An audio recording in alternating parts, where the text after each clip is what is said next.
नमस्कार दोस्तों, आज मैं सुनाने जा रही हूँ मुंशी प्रेमचंद की लिखी कहानी कातिल। जाड़ों की रात थी। 10 बजे ही सड़कें बंद हो गई थी और गलियों में सन्नाटा था। बूढ़ी बेवा माँ ने अपने नौजवान बेटे धर्मवीर के सामने थाली परोसते हुए कहा, तुम इतनी रात तक कहाँ रहते हो बेटा? रखे रखे खाना ठंडा हो जाता है। चारों तरफ सोता पड़ गया। आग भी तो इतनी नहीं रहती कि इतनी रात तक बैठी तापती रहूं। धर्मवीर हृष्ट पुष्ट सुंदर नवयुवक था। थाली खींचता हुआ बोला, अभी तो 10 भी नहीं बजे अम्मा। यहाँ के मर्दा दिल आदमी सरे शाम ही सो जाए तो क्या करे। यूरोप में लोग 12-1 बजे तक सैर सपाटे करते रहते हैं। जिंदगी के मजे उठाना कोई उनसे सीख ले। 1 बजे से पहले तो कोई सोता ही नहीं। माँ ने पूछा, तो 8-10 बजे सोकर उठते भी होंगे? धर्मवीर ने पहलू बचाकर कहा, नहीं, वह 6 बजे ही उठ बैठते हैं। हम लोग बहुत सोने के आदी हैं। 10 से 6 बजे तक 8 घंटे होते हैं। 24 में 8 घंटे आदमी सोए तो काम क्या करेगा? यह बिल्कुल गलत है कि आदमी को 8 घंटे सोना चाहिए। इंसान जितना कम सोए उतना ही अच्छा। हमारी सभा ने अपने नियमों में दाखिल कर लिया है कि मेंबरों को 3 घंटे से ज्यादा ना सोना चाहिए। माँ इस सभा का जिक्र सुनते सुनते तंग आ गई थी। यह न खाओ, वह न खाओ, यह न पहनो, वह न पहनो, न ब्याह करो, न शादी करो, न नौकरी करो, न चाकरी करो। यह सभा क्या लोगों को सन्यासी बनाकर छोड़ेगी? इतना त्याग तो सन्यासी ही कर सकता है। त्यागी सन्यासी भी तो नहीं मिलते। उनमें भी ज्यादातर इंद्रियों के गुलाम नाम के त्यागी है। आज सोने की भी कैद लगा दी। अभी 3 महीने का घूमना खत्म हुआ, जाने कहाँ कहाँ मारे फिरते हैं। अब 12 बजे खाइए, या कौन जाने रात को खाना ही उड़ा दे। आपत्ति के स्वर में बोली, तभी तो यह सूरत निकल आई है कि चाहो तो एक एक हड्डी गिन लो। आखिर सभा वाले कोई काम भी करते हैं या सिर्फ आदमियों पर कैदे ही लगाया करते हैं?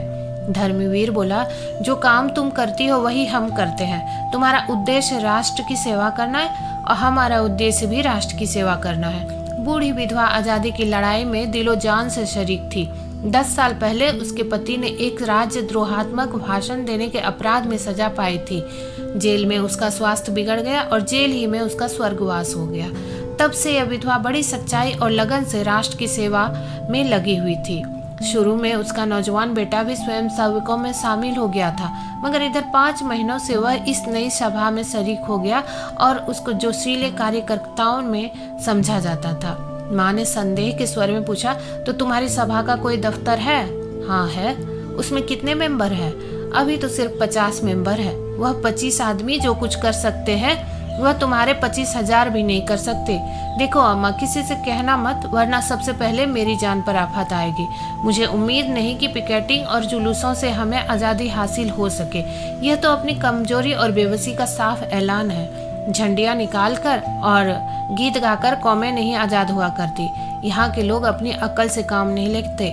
एक आदमी ने कहा, यूं स्वराज मिल जाएगा, बस आंखें बंद करके उसके पीछे हो लिए। वह आदमी गुमराह है और दूसरों को भी गुमराह कर रहा है। यह लोग दिल में इस ख्याल से खुश हो ले कि हम आज़ादी के करीब आते जाते हैं, मगर मुझे तो काम करने का यह ढंग बिल्कुल खेल सा मालूम होता है। लड़कों के रोने धोने और मचलने पर खिलौने और मिठाइयाँ मिला करती है, वही इन लोगों को मिल जाएगा। असली चीज़ तो तभी मिलेगी जब हम उसकी कीमत देने को तैयार होंगे। माँ ने कहा, उसकी कीमत क्या हम नहीं दे रहे हैं? हमारे लाखों आदमी जेल नहीं गए, हमने डंडे नहीं खाए, हमने अपनी जायदाद नहीं जब्त कराई।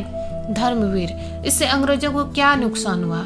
वे हिंदुस्तान उसी वक्त छोड़ेंगे जब उन्हें यकीन हो जाएगा कि अब वे एक पल भर भी नहीं रह सकते। अगर आज हिंदुस्तान के 1000 अंग्रेज कत्ल कर दिए जाए तो आज ही स्वराज मिल जाए। रूस इसी तरह आज़ाद हुआ, आयरलैंड भी इसी तरह आज़ाद हुआ, हिंदुस्तान भी इसी तरह आज़ाद होगा, और कोई तरीका नहीं। हमें उनका खात्मा कर देना है।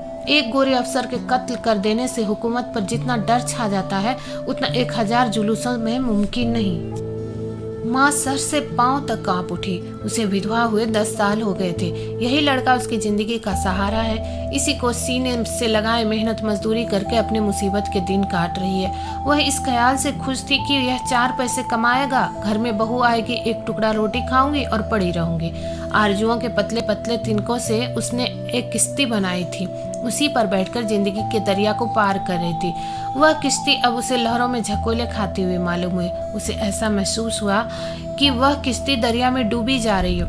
उसने अपने सीने पर हाथ रखकर कहा, बेटा तुम कैसी बातें कर रही हो? क्या तुम समझते हो अंग्रेजों को कत्ल कर देने से हम आज़ाद हो जाएंगे?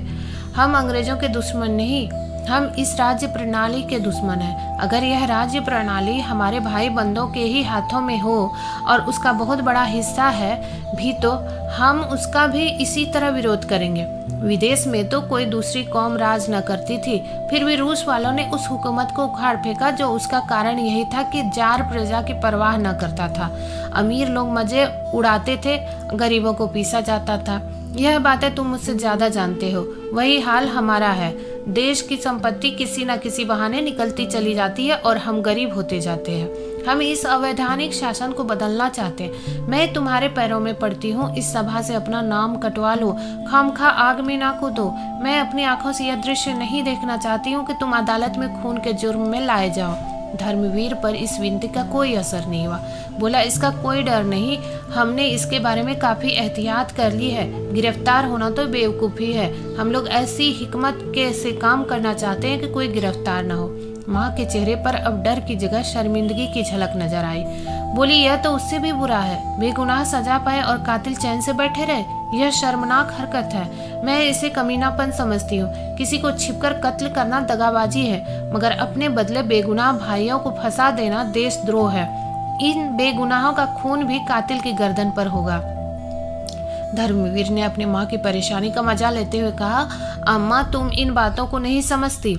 तुम अपने धरने दिए जाओ, जुलूस निकाले जाओ। हम जो कुछ करते हैं हमें करने दो। गुनाह और सवाब, पाप और पुण्य, धर्म और अधर्म, यह निरर्थक शब्द है। जिस काम का तुम सापेक्ष समझती हो उसे मैं पुण्य समझता हूँ। तुम्हें कैसे समझाओ कि यह सापेक्ष शब्द है? तुमने भगवत गीता तो पढ़ी है। कृष्ण भगवान ने साफ कहा है, मारने वाला मैं हूँ, जिलाने वाला मैं हूँ। आदमी न किसी को मार सकता है न जिला सकता है। फिर कहाँ रहा तुम्हारा पाप? मुझे इस बात की क्या शर्म हो कि मेरे बदले कोई दूसरा मुजरिम करार दिया जाए। यह व्यक्तिगत लड़ाई नहीं, इंग्लैंड की सामूहिक शक्ति से युद्ध है। मैं मरूं या मेरे बदले कोई दूसरा मरे, इसमें कोई अंतर नहीं। जो आदमी राष्ट्र की ज्यादा सेवा कर सकता है उसे जीवित रहने का ज्यादा अधिकार है। माँ आश्चर्य से लड़के का मुंह देखने लगी। उससे बहस करना बेकार था। अपनी दलीलों से वह उसे कायल न कर सकती थी। धर्मवीर खाना खाकर उठ गया, मगर वह ऐसी बैठी रही कि जैसे लकवा मार गया हो। उसने सोचा, कहीं ऐसा तो नहीं कि वह किसी का कत्ल कर आया हो या कत्ल करने जा रहा हो। इस विचार से उसके शरीर में एक कपकपी आ गई। आम लोगों की तरह हत्या और खून के प्रति घृणा उसके शरीर के कण कण में भरी हुई थी। उसका अपना बेटा खून करे, इससे ज्यादा लज्जा, अपमान, घृणा के बाद उसके लिए और क्या हो सकती थी? वह राष्ट्र सेवा की उस कसौटी पर जान देती थी जो त्याग, सदाचार, सच्चाई और साफ दिली का वरदान है। उसकी आंखों में राष्ट्र का सेवक वह था जो नीच से नीच प्राणी का दिल भी न दुखाए, बल्कि जरूरत पड़ने पर खुशी से अपने को बलिदान कर दे। अहिंसा उसकी नैतिक भावनाओं का सबसे प्रधान अंग थी। अगर धर्मवीर किसी गरीब की हिमायत में गोली का निशाना बन जाता तो वह रोती जरूर, मगर गर्दन उठाकर। उसे गहरा शोक होता। शायद इस शोक में उसकी जान भी चली जाती, मगर इस शोक में गर्व मिला हुआ होता। लेकिन वह किसी का खून कर आए, यह एक भयानक पाप था, कलंक था। लड़के को रोके कैसे, यही सवाल उसके सामने था। वह यह नौबत हरगिज न आने देगी कि उसका बेटा खून के जुर्म में पकड़ा न जाए। उसे यह बर्दाश्त था कि उसके जुर्म की सजा बेगुनाहों को मिले। उसे ताज्जुब हो रहा था, लड़के में यह पागलपन आया क्यों कर। वह खाना खाने बैठी, मगर कौर गले से नीचे न जा सका। कोई जालिम हाथ धर्मवीर को उनकी गोद से छीन लेता है। वह उस हाथ को हटा देना चाहती थी। अपने जिगर के टुकड़े को वह एक क्षण के लिए भी अलग न करेगी।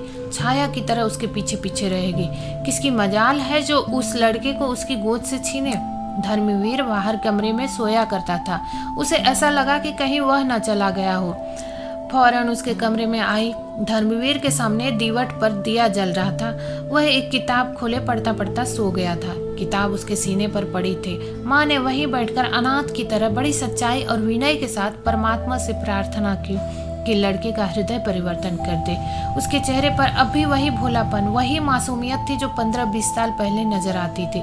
कर्कशता या कठोरता का कोई चिन्ह न था। माँ की सिद्धांत परता एक क्षण के लिए ममता के आंचल में छिप गए। माँ ने हृदय से बेटे की हार्दिक भावनाओं को देखा।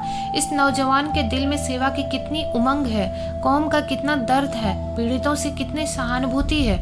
अगर इसमें बूढ़ों की सी सूझबूझ, धीमी चाल और धैर्य है तो इसका क्या कारण है? जो व्यक्ति प्राण जैसी प्रिय वस्तु को बलिदान करने के लिए तत्पर हो, उसकी तड़प और जलन का कौन अंदाजा कर सकता है? काश यह जोश, यह दर्द हिंसा के पंजे से निकल सकता तो जागरण की प्रवृत्ति कितनी तेज हो जाती।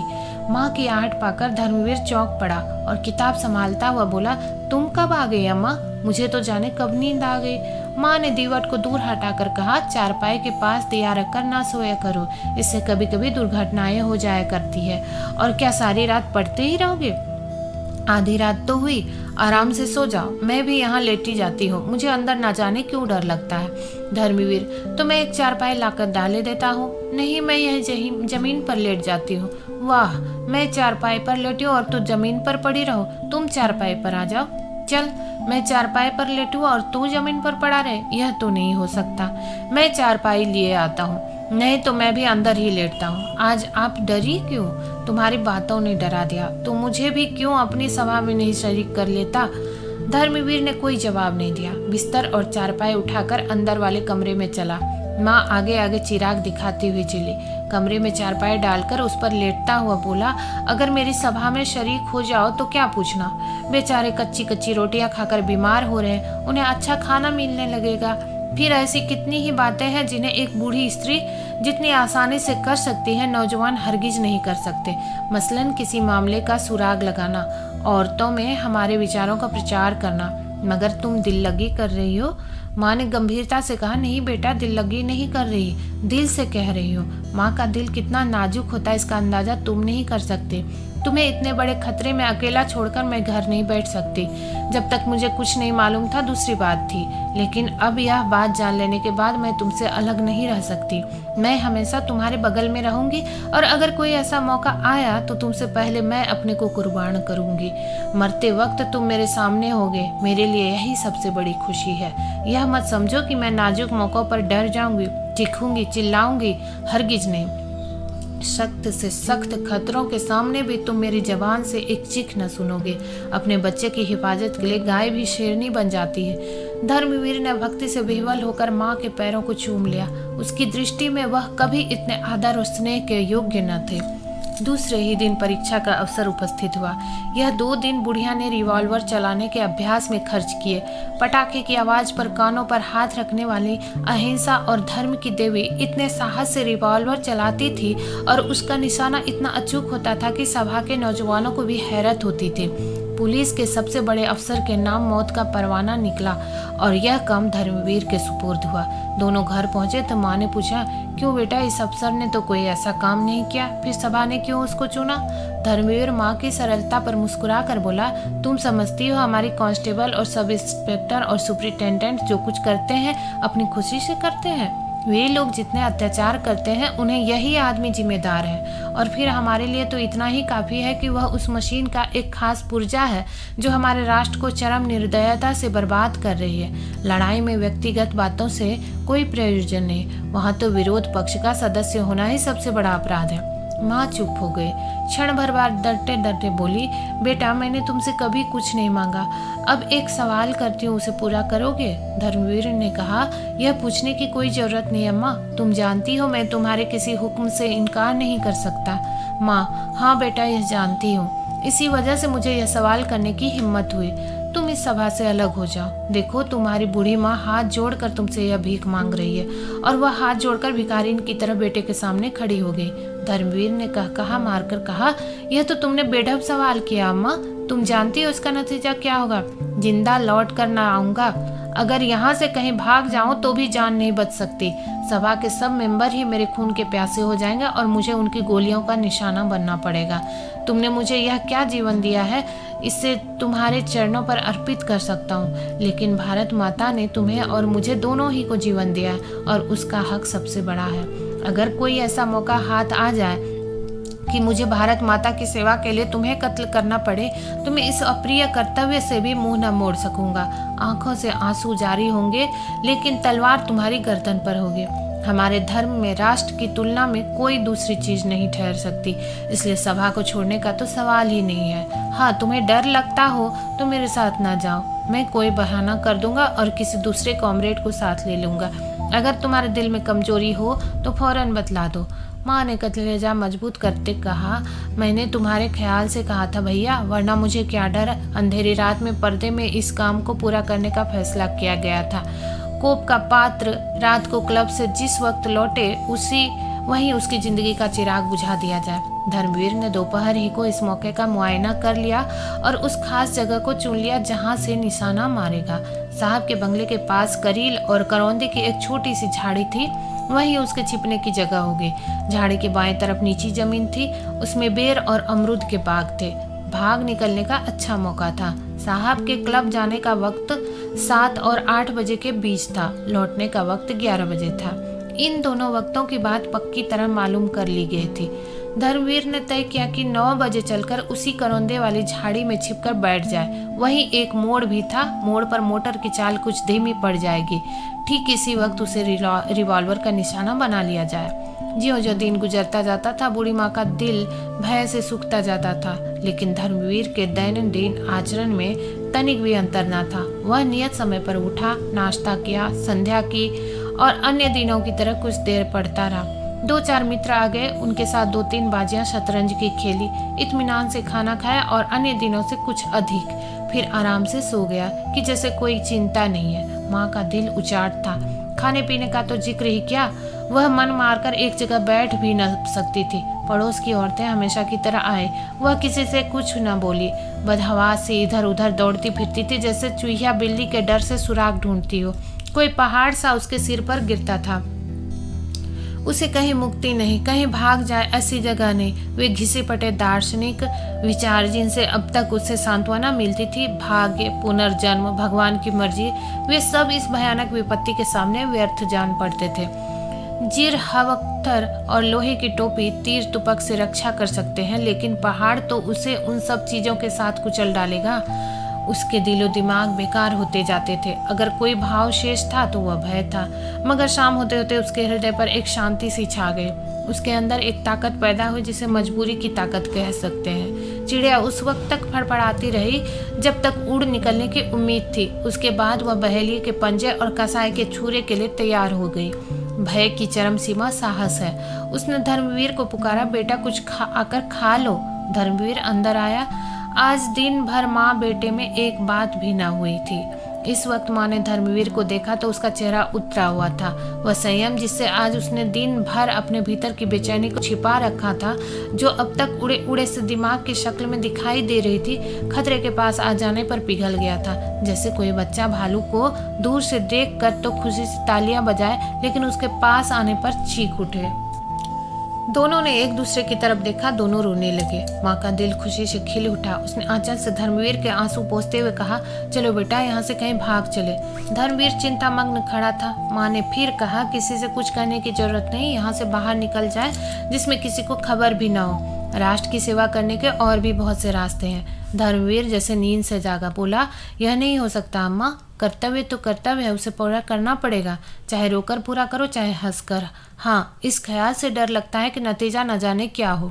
मुमकिन है निशाना चूक जाए और गिरफ्तार हो जाऊं या उसकी गोली का निशाना बनूं, लेकिन खैर जो हो सो हो। मर भी जाएंगे तो नाम तो छोड़ जाएंगे। क्षण भर बाद उसने फिर कहा, इस समय तो कुछ खाने को जी नहीं चाहता माँ, अब तैयारी करनी चाहिए। तुम्हारा जी ना चाहता हो तो ना चलो, मैं अकेला चला जाऊंगा। माँ ने शिकायत के स्वर में कहा, मुझे अपनी जान इतनी प्यारी नहीं है बेटा, मेरी जान तो तुम हो। तुम्हें देखकर जीती थी, तुम्हें छोड़कर मेरी जिंदगी और मौत दोनों बराबर है, बल्कि मौत जिंदगी से अच्छी है। धर्मवीर ने कुछ जवाब न दिया। दोनों अपनी अपनी तैयारियों में लग गए। माँ की तैयारी ही क्या थी, एक बार ईश्वर का ध्यान किया, रिवॉल्वर लिया और चलने को तैयार हो गए। धर्मवीर का अपनी डायरी लिखनी थी। वह डायरी लिखने बैठा तो भावनाओं का एक सागर सा उमड़ पड़ा। यह प्रवाह, विचारों की यह स्वतः स्फूर्ति उसके लिए नई चीज थी, जैसे दिल में कहीं सोता खुल गया हो। इंसान लाफानी है, अमर है, यही उस विचार का प्रवाह का विषय था। आरंभ एक दर्दनाक अलविदा से हुआ। रुखसत ए दुनिया की दिलचस्पी और रुखसत, ए जिंदगी की बहार और रुखसत, ए मीठे जख्मों रुखसत। देश भाइयों, अपने इस आहत और अभागे सेवक के लिए भगवान से प्रार्थना करना। जिंदगी बहुत प्यारी चीज है, इसका तजुर्बा हुआ। वही दुख दर्द के नश्तर, वही हसरतें और मायूसियाँ जिन्होंने जिंदगी को कड़वा बना रखा था, इस समय जीवन की सबसे बड़ी पूंजी है। यह प्रभात की सुनहरी किरणों की वर्षा, यह शाम की रंगीन हवाएं, यह गली कूचे, यह दरो दीवार फिर देखने को मिलेंगे। जिंदगी बंदिशों का नाम है, बंदिशें एक एक करके टूट रही है, जिंदगी का सिराजा बिखरा जा रहा है। ए दिल की आज़ादी, आओ तुम्हें नाउम्मीदी की कब्र में दफन कर दूं। भगवान से यही प्रार्थना है कि मेरे देशवासी फले फूले, मेरा देश लहलहाए। कोई बात नहीं, हम क्या और हमारी हस्ती ही क्या, मगर गुलशन बुलबुलों से खाली न रहेगा। मेरी अपने भाइयों से इतनी ही विनती है कि जिस समय आप आज़ादी के गीत गाएं तो इस गरीब की भलाई से लिए दुआ करके उसे याद कर ले। डायरी बंद करके उसने एक लंबी सांस खींची और उठ खड़ा हुआ। कपड़े पहने, रिवॉल्वर जेब में रखा और बोला, अब तो वक्त हो गया अम्मा। माँ ने कुछ जवाब ना दिया। घर संभालने की किसे परवाह थी, जो चीज जहाँ पड़ी थी वहीं पड़ी रही, यहाँ तक कि दिया भी ना बुझाया। दोनों खामोश घर से निकले, एक मर्दानगी के साथ कदम उठाता, दूसरी चिंतित और शोक मग्न और बेबसी के बोझ से झुकी हुई। रास्ते में भी शब्दों का विनिमय न हुआ। दोनों भाग्य लिपि की तरह अटल, मौन और तत्पर थे। गद्यांश तेजस्वी बलवान, पुनीत कर्म की प्रेरणा, पद्यांश दर्द आवेश और विनती से कांपता हुआ। झाड़ी में पहुंचकर दोनों चुपचाप बैठ गए। कोई आध घंटे के बाद साहब की मोटर निकली। धर्मवीर ने गौर से देखा, मोटर की चाल धीमी थी।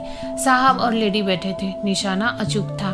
धर्मवीर ने जेब से रिवॉल्वर निकाला। माँ ने उसका हाथ पकड़ लिया और मोटर आगे निकल आए। धर्मवीर ने कहा, यह तुमने क्या किया अम्मा? ऐसा सुनहरा मौका फिर हाथ ना आएगा। माँ ने कहा, मोटर में मेम भी थी, कहीं मेम को गोली लग जाती तो क्या बात थी? हमारे धर्म में नाग नागिन और सपोले में कोई भी अंतर नहीं। माँ ने घृणा भरे स्वर में कहा, तो तुम्हारा धर्म जंगली जानवरों और वहसियों का है, जो लड़ाई के बुनियादी असूलों की भी परवाह नहीं करता। स्त्री हर एक धर्म में निर्दोष समझी गई है, यहाँ तक कि वहसी भी उसका आदर करते हैं। वापसी के समय हरगिज न छोड़ूंगा।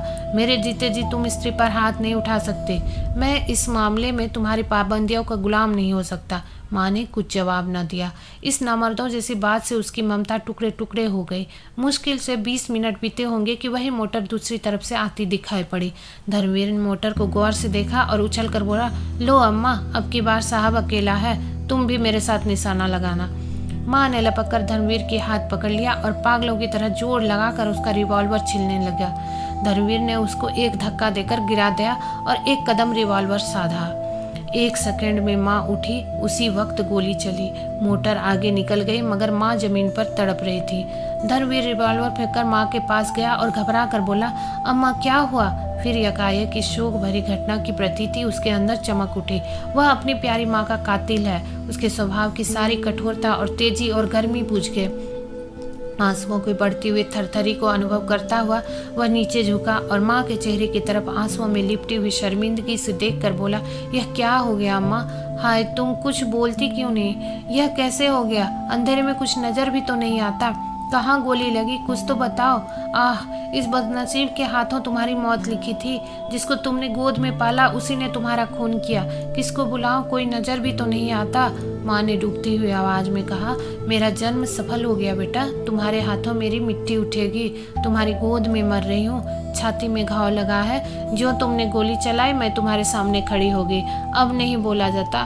परमात्मा तुम्हें खुश रखे, मेरी यही दुआ है। मैं और क्या करती बेटा? माँ की आबरू तुम्हारे हाथ में है। मैं तो चली। क्षण भर बाद उस अंधेरे सन्नाटे में धर्मवीर अपनी प्यारी माँ के नीमजान शरीर को गोद में लिए घर चला तो उसके ठंडे तलवों से अपनी आंसू भरी आंखें रगड़कर आत्मिक आह्लाद से भरी हुई दर्द की टीस अनुभव कर रहा था। दोस्तों, आशा करती हूँ ये कहानी आपको अच्छी लगी होगी। ऐसी ही कहानियाँ सुनने के लिए हमारे चैनल को सब्सक्राइब करें। मिलते हैं अगली वीडियो में, तब तक के लिए आज्ञा दें। धन्यवाद।